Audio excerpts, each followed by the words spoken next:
They know what we do. So Yeah, I mean, they've known. Yeah, I mean, that's what I think Isaiah said that today. He said, "You know that your grandfather knows everything y'all done, right?" And I go, "No, I didn't know that." I mean, I think they knew when they found the pot plants in the greenhouse in the backyard. They probably that's probably when they realized. Hey, Baby J here with the Stay Fligh Podcast. Thanks for tuning in. Be sure to subscribe and like this episode. Share with any other cannabis enthusiasts that would like to dial in on the session, as we're going to be breaking it down on many different topics around the cannabis industry. See you soon. Welcome to the Stay Fligh Podcast. Thanks for tuning in. Today we have my brother Hayden on the show. I'll let Hayden kind of kick into it. I think, since we're part of Southern Crop, we're both working here, brother. You don't see a lot of brothers in the same business sometimes. So we think that's pretty unique. I think we want to talk about first is kind of our history with cannabis and how we got here. But I'll let you go ahead and tell them a little bit about, your background specifically with Auburn and coming here and what you do here. So when I was a kid, I started working in a retail garden center, and that really got me into horticulture and that area. And obviously I've been into cannabis since about that same time. So it kind of just meshed kind of perfectly. And I went and studied horticulture at Auburn. And it was awesome. I didn't expect to be in the cannabis industry, but it just kind of came about. And I mean, I jumped on it and we're here now. And I've loved every second of it. It definitely, if you would have asked me when I was 16, you'd be like, hey, your first job out of college, like, you're going to be in the cannabis industry, I don't know what I would have done. I'd probably passed out. I mean, if you would have told me this 2 years ago, I would have freaked out. So, it's definitely been a blessing. I've learned a lot. It definitely has changed my view on just everything, like just high intensity growing. And I'm just glad to be a part of it, especially here in Mississippi, being part of a medical market. Like, it's awesome just being able to like help people and being really at like the forefront of the industry down here in the South. I mean, it's something that I could never have even dreamed of. So I've enjoyed every second of it. It's been absolutely amazing. Yeah. I mean, I think that's something that we talked about before. Before we even decided to come out here and do this, was like, there's benefits to being part of a medical market over a recreational market. And for sure.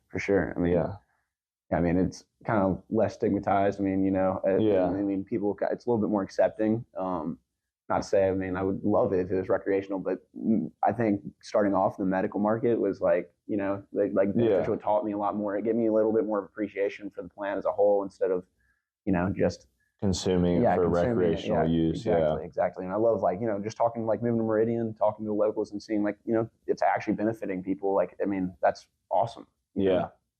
And like from a regulatory grow perspective is like, there's a lot of stuff that we have to learn that you may not have to learn in a recreational market, or rules that you have to adhere to. Yeah. Or like certain specific targets or goals in a medical market that you may not have in a recreational market. Yeah. So everything's a little, from my perspective, I feel like everything in a medical market's really well thought out, and everything's thought out from end to end.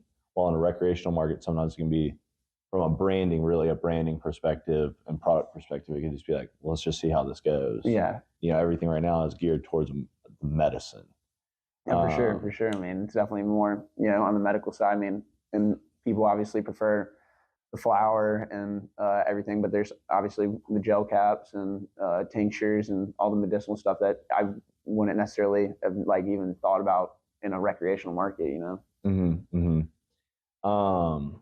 I think one of the cool parts for us is that Hayden and I have a decent background in cannabis, I guess you could say, from a consumer standpoint. For a consumer standpoint, for sure, and a grower standpoint. Yeah, and I think one of the cool parts is that you and I, share a lot of the similar opinions on cannabis and what we look for in cannabis. For sure. I mean, back in the day, at least, I know you're more a sativa guy now, but you're the one that got me. Like, that's why I'm an indica person till I die. Like, I mean, that's what I love is like trading because I mean, don't get me wrong, I'm still indica dominant, I know. but but there's some good sativas now that I've been opened up to. Especially being in a legal market, having to be like, okay, this is actually what it probably says it is. Yeah. I mean, so like coming from a situation where you're buying off the street, growing in your parents' backyard, getting caught by the poop, by the guy who picks up the dog poop. Yeah. How like to you, I know that we've talked about this before, but when we first got here and we actually got our med cards, we're both med card holders. Yes. Is for us is like what was like kind of I know we like talked about it like before we even went into the dispensary. We were like, like this is gonna happen. Like we're gonna become those guys to our buddies who are like snobs about it. I know. I mean, that's the one thing I didn't want to happen is go home, hang out with my buddies for years, and then pull out a bag and smoke it and be like, no, man, that's edgy right there. I'm not touching that. But I mean, I feel like I haven't been too snobby about it in that aspect. But I definitely have. I feel like a deeper appreciation for some quality flower now. Yeah, I mean, I think that's like the best part about being in a legal market. Yeah. Like to you, like when you first walked in the dispensary, like what was that like for you? My thoughts, I mean, I was just like, there's a lot of weed in here. I was like looking through all the strains. I was just like, I can apple fritters, sour diesel, and like all these strains, like a lot of strains that you've heard of for a long time, like. In the black market, you're not necessarily sure exactly what you're getting. They could say this is cherry pie, this is granddaddy perp. I mean, it is what it is. But going to them like this flower looks amazing. Like I want to try everything in here. Yeah. No, I mean that's just like going into a candy shop. Almost. Yeah. Oh yeah. No, it was really like a kid in a candy store. At first, I was in awe, but I've gotten used to it now. Yeah, you kind of know what you're looking for before you go in. I already know exactly what I want when I'm pulling in the parking lot. So. Yeah, I mean, there's definitely a local store here in Meridian that we all like to go to. I'm a pretty regular customer. Yeah, pretty normal customer to say the least. Speaking strains is like, I mean, I know that you and I both like indica dominant strains, and we've been smoking some Georgia peach, some Motor Breath right now. Motor Breath. Yeah, Motor Breath's been pretty solid. What are some of your favorite strains like historically? Like, for me, I love Tahoe OG, Headband. I mean, historically, like, cherry pie is going to be up there. I don't know if I've ever had that. I've had that actually in a recreational state, and it was phenomenal. Okay. I mean, honestly, any indica strains, but I mean, if we're going OG Kush for what we grow, I mean, I would love, OG Kush looks amazing. Ghost Vapor, OG is phenomenal, GMO. But historically, I mean, Sour OG and like, Sour Diesel are going to be right up there for me. I mean, just the classics, but then what was that we smoked in Colorado? Grape Punt. Do you remember Grape Stomper? Grape Stomper. That's right. Yeah. That was the first time that we had bought anything in Colorado. A recreational. Yeah, in a recreational market, I believe. Yeah, and that was exciting. I mean, definitely the concentrates in recreational markets too are very exciting. But I mean, there's definitely a handful of strains that I really do want to try. Like I'm not sure if I've ever actually had like a true granddaddy perp. I've had what people it's just call a little bit of perp on some flower, and they're like granddaddy perp. Here you go. Yeah. So then let's talk about in my mind, one of the crazy things about cannabis is like you can take two people from completely different walks of life and bring them together. Oh yeah.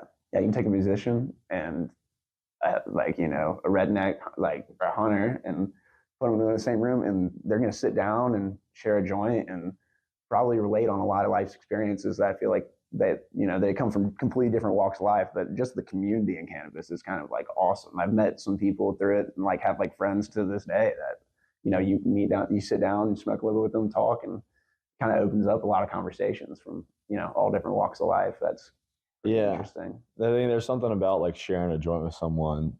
Oh yeah. That's just like a little bit like ritualistic almost. Oh, yeah. It's more ritualistic, like sharing a beer. Like, it's like, you sit down, you smoke, and enhances, the psychoactive effects. Like you're going to more open up and talk about things that might not necessarily always talk about, or like just it can put you down some rabbit holes sometimes. You really relate with somebody that way. Yeah, I think like the crazy thing is like we both love to hunt. Yeah. I mean, you just got back from a kick-ass elk hunt. Yeah. And you're in a recreational state. And like one of the crazy things for me is I think about like, what's the first thing that we do after we hunt? If besides breakfast, we'll smoke. Probably smoke. We'll smoke like a pipe or a joint or whatever we have around. And I don't want to sound cliche, but like it's kind of cool to me is like you're smoking something that came from the earth. Yeah. You're hunting something that came from the earth.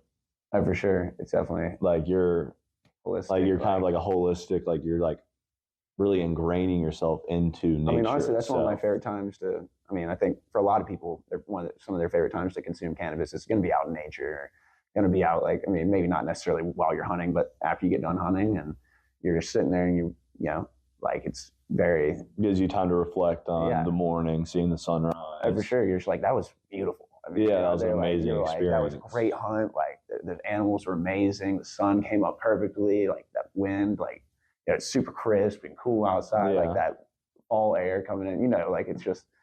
Like, it's kind of the best thing in the world. Like, yeah, and I think like one of the craziest things to me is like people don't realize like, I don't want to go too far into hunting, but hunters specifically care so much about the land and the preservation of the land that a lot of people don't think that. A lot of people are just like, these guys are just trying to slaughter animals, and that's just not the truth. It's like, obviously that's part of it is hunting the appropriate amount of what we are limited to, following the regulations, but consuming what comes from the land, and that kind of goes hand in hand in my mind. Is like we want to use this natural plant to alleviate any ailments that we have, and then at the same time we love nature itself through hunting and giving back. But the crazy thing about cannabis is it goes way beyond that. It's just like, while yes, cannabis is a natural occurring thing, and it maybe can give you a better, deeper appreciation for what has been part of this world for so long, the sun, the moon, the natural environment. It can also bridge you into an area of creativity that can help you create new. For sure. Just like new music, new painting, just art. Art in general. Yeah. So I mean, that's also like something that kind of amazes me is like you see a lot of people, and it's also crazy is like you have one person that is way more creative on cannabis, and maybe you have someone that's a little bit different. Maybe the opposite. I mean, growing cannabis in itself is an art. Yeah. Any cultivation, it's an art form, and I think that's really cool in itself. So let's touch on that. I mean, the way that we grow here is definitely unique. Yeah, it's pretty high intensity. It's high intensity, a lot of plants, a lot of maintenance, but we don't grow we grow for production primarily. I mean, for sure. I mean, openly, we're a mass production commercial operation. But there's a lot of care. And we definitely care about the plants. Oh, yeah. But it's a lot different than, someone that has a small grow. 10 plants, it's going to be, those 10 plants, you're going to put everything into them, you're going to put, but when you have thousands and thousands of plants, like you can do as much as you can, but you got to get all that done. It's still an art form, but it's not the plants in my house, even not cannabis plants, but, house plants and other plants, like I'm putting a lot of love into those plants because there's so few of them. But I mean, these plants here, like it's a lot of work, but there's definitely love there. And there's people here that love plants and love cannabis. So it's awesome. Like seeing people that really care about the plants, like, go in, start cutting them and start working them, like take care of them every time. And then you get to harvest these plants at the end. You get to see all that they came from a little tiny baby. And now it's like smokable flower in your hand. You're like, it's different than any other plant that I've grown. It's like, you're like, this is it, like, it's like, I get to hold this and like, I get to consume this. And it's not just like, tasting a tomato. It's like that you grew in your garden. It's like, I get to feel the effects. Like, well, it's almost like being like part of a club now, It's like, for me, it's like, it's something that we've always wanted to be part of. And like, we've smoked cannabis and like, oh yeah, like, we love cannabis. And like, we'll meet people that were growers in other states. And like, it was like fascinating to me because, and like, you can tell me if you feel this way too, is like, we saw these people that were like a pinnacle almost. Like they were where we wanted to be when we were younger. And we were like, how do we get there? How do we get there? How do we become part of this track of these people that are just moving this industry? and there's like this like unsaid respect between people in the industry is like, yeah, No, I mean, I respect you. You probably have the knowledge of cannabis because there's so few people that have that true knowledge because it's been illegal for so long. oh yeah, I mean for sure. I mean, I think just recently, like all the like resources and knowledge come out where you can go online and kind of learn the basics, but really like the best is the community, learning from people that have done it for years. You know, like that's why I love being here. Like Yeah, because you get to learn from. I get to learn from people that have been doing it for years. I mean, it's like the perfect place to be. You know, I mean, this is all I've ever wanted to do, and now I'm here learning from people that are really, really good at doing growing cannabis. And so, in a hypothetical world, let's just like, you know, we're not talking about Mississippi, we're not talking about California, we're not talking about Arizona, we're not talking about any place, but we're just talking hypothetically. Ideal grow. What would you do? I'm not talking about 200. I'm not talking about 2,000 plants. I'm talking about like 20, 30 plants. Like what would be your setup? I mean, ideally, just from what I've heard, you know, not any self-experience besides like in the greenhouse backyard, I would say greenhouse grown weed, you get the full spectrum of light and soil. And I mean, you know, you get all the elements from the outside. I think there's something in indoor grown weed that probably lacks like the certain elements and certain things from outside that, you know, might add a little bit extra. But I mean, personally, yeah, no, if I could have like a small greenhouse in my backyard, put just like 20 plants in there and take care of those things every day, I mean, that would be personally like my ideal. What would be your base? Soil, rock wool? I mean, I would do soil. Let's talk through every detail of it. Let's think here. I mean, I would do soil. I definitely am like very interested in learning live soil. Yeah, live soil. Like I would love to do just live soil, simple irrigation, like do some teas and some chemical fertilizers, and you know, I would definitely experiment with everything. You know. So for the people that are listening, what is live soil? Live soil is a soil that has microorganisms in them that you feed, and they promote like biodiversity. Yeah, and they make nutrients more available for the plant, and you can do, you know, just like by adding organic nutrients like bat guano, worm castings, you know, all chicken shit. I mean, you know, could you take almost like a compost and grow and add that to soil to for sure. I mean, you can have your own compost, just like with a garden. I mean, yeah, you can have some compost bins in the backyard where you put your food scraps and you know, some green material and let it degrade, and that would add nutrients to your soil as well. I mean, I've done that with gardens and raised beds, grown, you know, tomatoes, and everything stuff like that. Sun, you know, okra, everything you grow here in the South. I mean, grown. So, yeah, I would definitely like to experiment with that. I mean, honestly, anything that cannabis, you can grow cannabis every which way possible. You can grow aeroponically and rock wool and cocoa core and soil. I mean, it's just crazy now, like what you can do, you know. I definitely am curious to experiment with everything, you know, but I definitely, you know, just talking to people here and seeing what people have done in the past, that's like the best, you know, way to learn and be like, okay, well, maybe try that one day, or, you know, get to experiment with that. I don't know, but I think rock wool and like, you know, just growing like hydroponically or in a nutrientless substrate is like kind of like the easiest to maintain. There's a little bit less variables, you know, it's just water. And then you add everything you're adding is what the plant's getting. It's not getting anything else from the rock wool or you do cocoa core or any other nutrientless substrate. I definitely have learned a lot doing rock wool here. And I think it's pretty interesting. Yeah. No, I think, you know, I know that you're out part of last week, but you heard about the announcement from Grodan. Oh yeah, the new blocks. Yeah, to fit our tissue cultures into, so we don't have to pack in all the. Yeah. They customized a specific block for us, so we can just plug our babies in there. It fits perfectly with our plugs, and it's made out of like the same exact material, so the water flows through it like the same. Essentially, it's just like connecting the same material and plug. I mean, definitely help with timing and making it a little bit easier. But I mean, that's almost kind of a change in the industry. Oh, for sure. I mean, that's they're really like they made that change for us, you know. So but that's going to be applicable to anyone who grows from tissue culture. Oh yeah. I mean, in California and Oregon, I mean, for sure, it's just that is a result of something that happened in Meridian, Mississippi.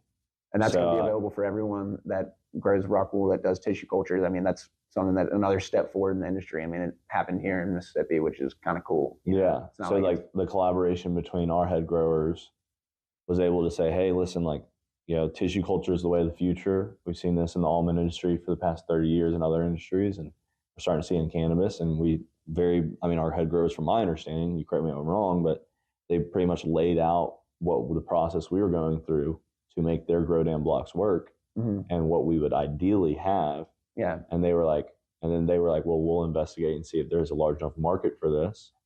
Turned out it is, and then worked with our growers to develop that block.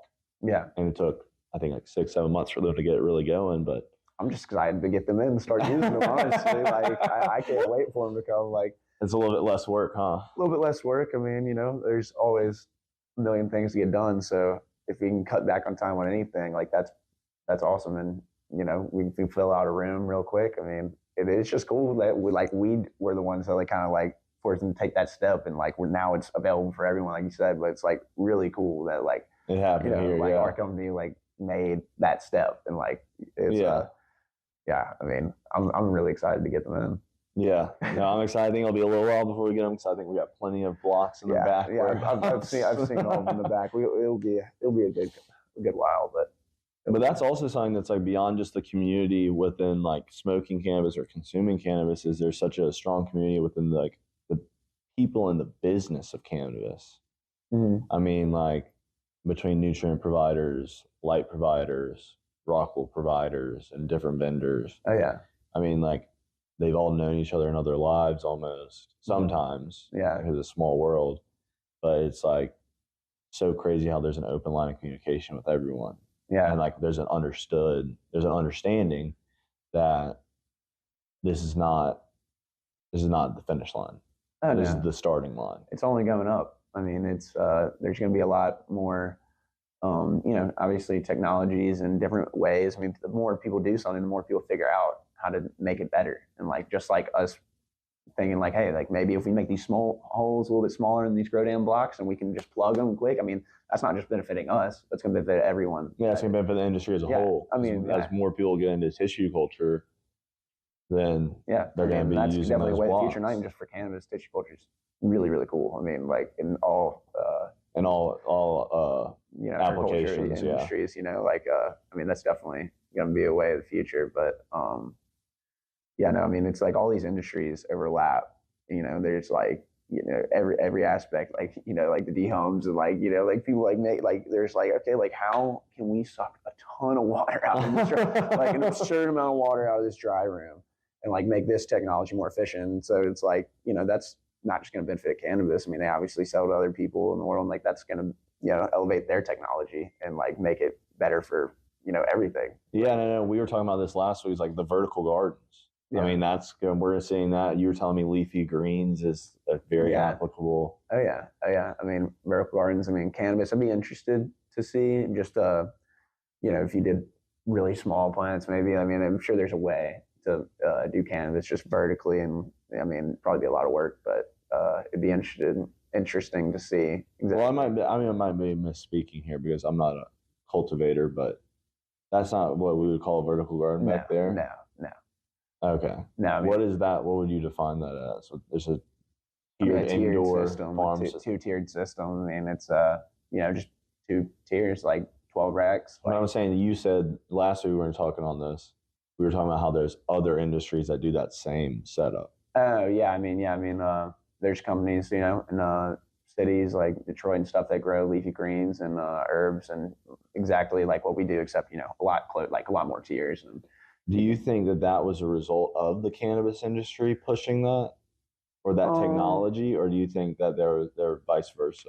I wouldn't say it was a result of it. I would say maybe they coincide with like high intensity indoor growing, just kind of figuring it all out, because, you know, obviously there's a need for it, not just in cannabis, but in other industries as well. You know, if you grow herbs in a city like Detroit or a bigger city where you're eliminating that shipping time, you know, from California to get there, and like that's kind of, you know, really cool. And I think that transfers over to cannabis. I wouldn't say, you know, it was a result of it. I think they probably just coincide more or less. And like, I mean, obviously people have been growing indoors in high intensity cannabis legally in black market for a long time. And so I think that knowledge has just kind of flipped over. And I definitely think it's, they probably took some knowledge learned in the cannabis industry and used and applied it there. Yeah, for sure. So here in Mississippi, what is it? Is there anything that you aren't, from a consumer standpoint, is there anything that we're not seeing that we want to see? I mean, I know what I want to see, but 100%. There's obviously a couple of things. Concentrates, first off, like 60% is, it's manageable. It's manageable. There's a lot of different concentrates that fall in that category. Like the bubble hash. I've seen some bubble hash here, and it's below 60%, and it's pretty phenomenal. And I would love to see just more or different types of concentrates, like live resin. I'd love to see just different companies probably come into the market here that are in recreational markets or medical markets and see their products on the shelves here. I think that would be really cool. Just like Guana and, Wild and all these different companies. I would love to see that, but I would definitely like to see some new strains in the market here. Like I feel like it's a lot of strains. That's what we were talking about yesterday internally, and then you and I sat down and talked about yesterday when we got home. Is like everyone's growing these OG strains, and like we were kind of in the mindset of doing the same thing, but maybe it's time for us to maybe split it up. Yeah, people do like to walk into a dispensary and see some classic strains. Who doesn't? But also, you want to walk in there and see something you're like, I think I want to try that. I've never heard that before. So I think it'd be cool to try some different ones, see some different strains. And there's definitely a lot of products available now, but there's, every couple months you walk in the dispensary, you're like, okay, well, there's some infused honey. Let me try some of that, or there's some full spectrum oil, or there's some stuff that I haven't tried a lot because I haven't been in a recreational state lot, or, obviously buying black market. They're not going to be like, oh, here's some a product that you might not necessarily hear of. No, I'm with you on that. I think it's been cool that there's actually some specific Mississippi strains, like Mississippi truffle cake that we were smoking. Yeah, Mississippi truffle pie. That's what it was called, truffle pie? Mississippi truffle pie. That was pretty. Yeah, that grower puts out some really phenomenal stuff. Yeah.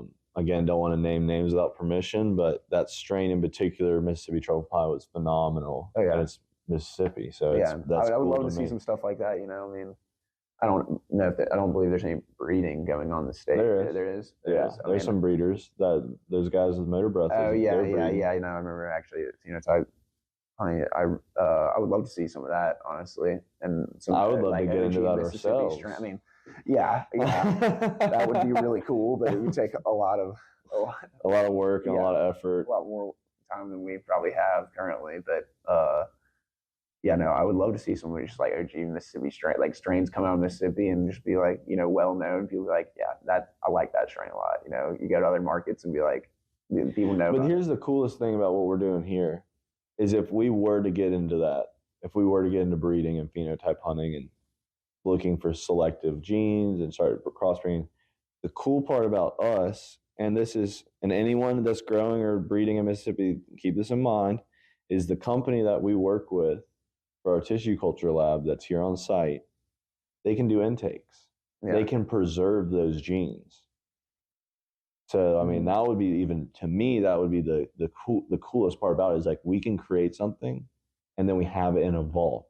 Yeah, preserved and able to. And we have those exact genes preserved. Oh, yeah. Obviously, that's like the biggest benefit of tissue culture is like having a pure genetic line. Like you maintain those genetics a lot easier than through cuttings and obviously cracking seeds.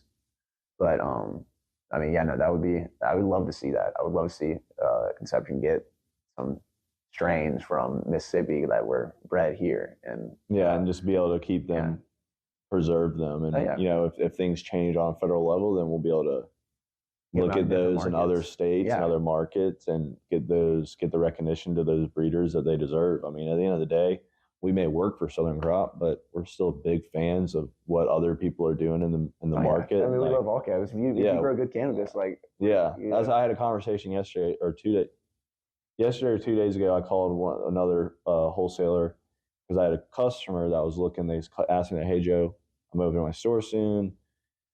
Blah blah blah.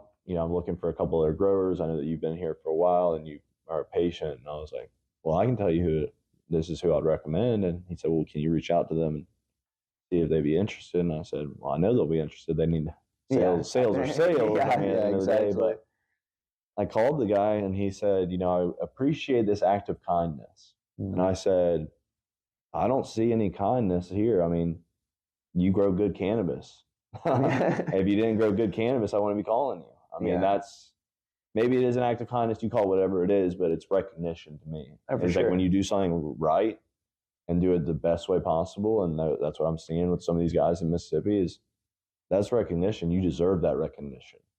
I mean, I think people that consume cannabis and like have appreciation for it. I mean, at the end of the day, like, like I said, like good weed is good weed. You're going to tell your friends, be like, hey, like this motor breath or this whatever is like phenomenal. I think you should try it. It's not like,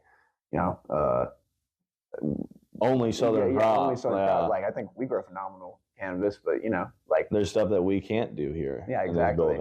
I mean, just growing like high intensity on that scale that we are, there's some things that smaller cultivators are able to do that we aren't necessarily able to do. For example, we really want to grow sour OG, but it just doesn't meet into our parameters. I mean, so unfortunately, it's just a slightly longer flower time than what we are set up to do, or not set up to do. We can do it, but it doesn't meet our schedule. Yeah, I mean, just align with our other strains that we'd like to keep on. So yeah.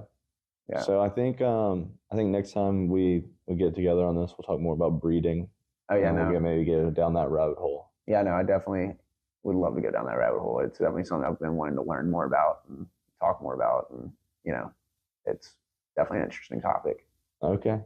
Well, I think that kind of wraps us for this show or this episode right now. So thank you for tuning in to the Stay Fligh Podcast. You can roll that up and smoke it, and we'll see you next time.